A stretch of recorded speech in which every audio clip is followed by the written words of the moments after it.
तो अब हम देख रहे हैं रिटर्न टू फैक्टर।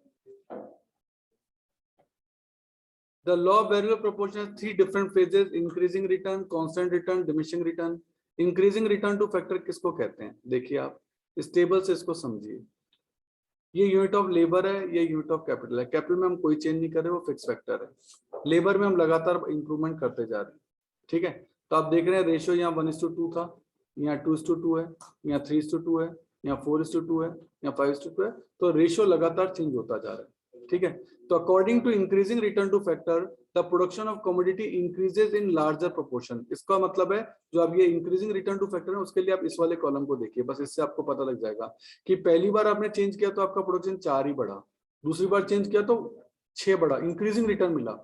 अगली बार और इंक्रीजिंग मिला, अगली बार और इंक्रीजिंग मिला। मतलब जैसे जैसे आप यूनिट ऑफ लेबर और कैपिटल बढ़ाते जा रहे हो, आपका जो हर बार मिलने वाला प्रोडक्शन ज्यादा हो रहा है। पहले वाले से 4 ही मिला था, दूसरे वाले से 6 बढ़ गया, तीसरे वाले से 8 बढ़ गया। ये इंक्रीमेंट है, मार्जिनल है। ये मार्जिनल का टोटल करोगे तो टीपी भी निकल जाएगा। ये 4 है, 4 और 6 10, 10 और 8 18, 18 और 10 28, 28 और 12 40। ये आप निकाल सकते हो। पर मैं कह रहा हूं पूरा कंसंट्रेशन करोगे आप एमपी पर। अगर आपका एमपी इंक्रीजिंग हो रहा है तो ये कहलाता है increasing return to factor. assumptions के arrangement and organisation of production can be more efficient, at least one factor of production is indivisible, same factor of production are divisible। तो ये कुछ एक assumptions के साथ ही आपका चलता है। इंक्रीजिंग रिटर्न का मतलब है ये इंक्रीजिंग रिटर्न, ये इंक्रीजिंग रिटर्न का मतलब इससे कहना चाहता है।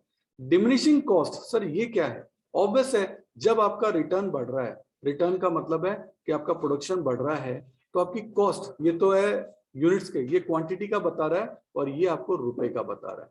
क्योंकि जब आपका क्वांटिटी ज्यादा बढ़ रहा है तो आपके रुपए की कॉस्टिंग कम होती जाती है। वो मैं आपको यहाँ दिखाता हूँ। देखो ये रहा इंक्रीजिंग रिटर्न, आपका रिटर्न 4 6 8 10 12, ये रहा देखो 4 6 8 10 12। ये जो बढ़ रहा है आपका, ये मार्जिनल प्रोडक्ट है। मैंने कहा हमेशा मार्जिनल प्रोडक्ट को ही देखा जाता है, ये बात ध्यान रखना। और ये यूनिट ऑफ लेबर है, ये यूनिट ऑफ लेबर है। ये जैसे जैसे आप लेबर को बढ़ाओगे आपका प्रोडक्शन बढ़ रहा है। डिमिनिशिंग कॉस्ट क्या होती है उसको मैं यहाँ दिखाता हूँ। ये डिमिनिशिंग कॉस्ट आप देखिए। डिमिनिशिंग कॉस्ट क्या? वही यूनिट ऑफ लेबर, ये कॉस्ट, ये टोटल प्रोडक्शन, ये एवरेज कॉस्ट। आप देख रहे हैं कि एवरेज कॉस्ट को देखना है, इसी को बोलते हैं डिमिनिशिंग कॉस्ट। आपकी कॉस्ट कम होती जा रही है जैसे जैसे आपका प्रोडक्शन बढ़ता जा रहा है, आपकी कॉस्ट कम होती जा रही है। 10 8 6 5, तो ये देखो ये डिमिनिशिंग कॉस्ट। तो इंक्रीजिंग रिटर्न के अंदर 2 पॉइंट अपन ने पढ़ लिए। एक, आपका जो मार्जिनल प्रोडक्ट है वो लगातार बढ़ेगा और मार्जिनल प्रोडक्ट बढ़ने की वजह से आपकी कॉस्ट जो है वो लगातार कम होगी। मतलब इस पूरे टॉपिक को आप एग्रीकल्चर के पॉइंट ऑफ व्यू से समझो। मान लो एक एग्रीकल्चर लैंड है और वहां 3 लेबर हमने लगा रखी है और हमारा प्रोडक्शन जो हो रहा है वो हो रहा है 300, ठीक है। अब हम चौथा लेबर लगाते हैं, जब प्लस 1 लेबर और लगाते हैं, तो 3 का 300 है तो 4 का कितना होना चाहिए? 400। अगर 4 का 400 हो जाए तो इसका मतलब ये हुआ कि ये कांस्टेंट रिटर्न है। और 400 की जगह 450 हो जाए तो इसका मतलब ज्यादा रिटर्न मिल गया। एक का 100 तो मिलना चाहिए था पर आपको तो अगले का ज्यादा मिल गया, 450 हो गया, तो इसका मतलब ये इंक्रीजिंग रिटर्न है। और यही अगर 400 की जगह 375 ही बैठे, 375 ही बैठे, तो इसका मतलब 400 होना चाहिए था, कम आया है, तो ये आपका डिक्रीजिंग रिटर्न हो गया। इसको इस तरीके से आपको समझना पड़ेगा। तो पहले हम ये देख रहे हैं कि इंक्रीजिंग रिटर्न के रीजंस क्या, कॉजेज क्या है। पहला है under utilisation of fix factor. देखो शुरू में जमीन पर आपने है ना 3 ही जने लगाए थे, तो under utilisation of fix factor था, आप लैंड का पूरा यूज कर ही नहीं रहे थे। अब जब आपने 1 जना और लगाया तो लैंड का पूरा यूज होने लगा, और पूरा यूज होने लगा तो लैंड जो है इंक्रीजिंग रिटर्न आपको दे रही थी।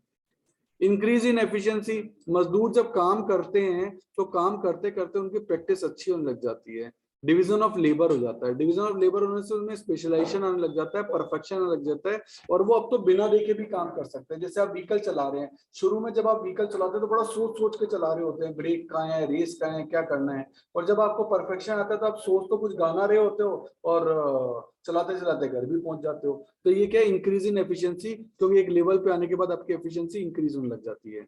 और better coordination between the factor. शुरू में लैंड और लेबर के अंदर अच्छा कोऑर्डिनेशन नहीं होता, लेकिन धीरे धीरे एडजस्टमेंट बैठ जाता है। बेटर कोऑर्डिनेशन होने से आपका प्रोडक्शन जो है वो बढ़ने लग जाता है। तो ये 3 रीजन होते हैं आपके इंक्रीजिंग रिटर्न टू फैक्टर के। और इसमें लास्ट आपका आता है लिमिटेशन की। लिमिटेशन क्या है? The operation of increasing return must eventually come to an end end point is reach beyond which marginal product can not increase. मतलब एक लेवल तक ही है ना आपका मार्जिनल प्रोडक्ट जो है बढ़ेगा, हमेशा बढ़ता रहेगा ऐसा नहीं होता है। The limitation of increasing return is the fixity of the factor. एक फैक्टर की प्रोडक्शन करने की कैपेसिटी होती है। आप ये थोड़ा एक मशीन के ऊपर लेबर बढ़ाई जाओ बढ़ाई जाओ बढ़ाई जाओ प्रोडक्शन बढ़ता जाएगा, ऐसा नहीं है। मशीन की भी तो कैपेसिटी आएगी, लेबर तो आप बढ़ा सकते हो पर मशीन की भी तो एक कैपेसिटी आएगी। That is called fixity of the factor. ये कहलाती है आपकी fixity of the factor. The point must come when each additional unit of the variable input has an average fewer unit of fixed input and which to work। मतलब क्या होगा, एक level पे आने के बाद आप उसमें लेबर ज्यादा नहीं बढ़ा सकते क्योंकि मशीन पे इतनी जगह ही नहीं है कि इतने सारे लेबर काम कर सके। That's called fixity of the factor. इससे ज्यादा लेबर आप उसमें नहीं बढ़ा सकते। तो ये इंक्रीजिंग रिटर्न की लिमिटेशन जो है वो आपकी होती है।